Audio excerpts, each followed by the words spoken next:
Hey hotties, so let's get into it. I'm using 3 bundles and a closure from TedHair. Yeah, I said it, TedHair.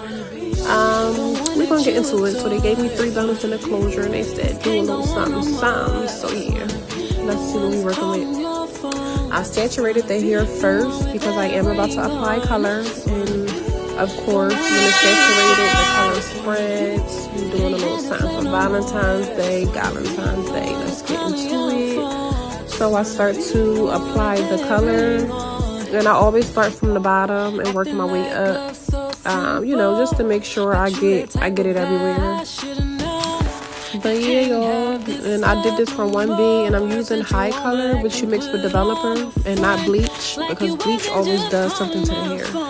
But boom, y'all see it. Let's talk about it. It's a little burgundy with a little something. Yeah. The hair is amazing, super silky, and she's for sale. So talk to me nice.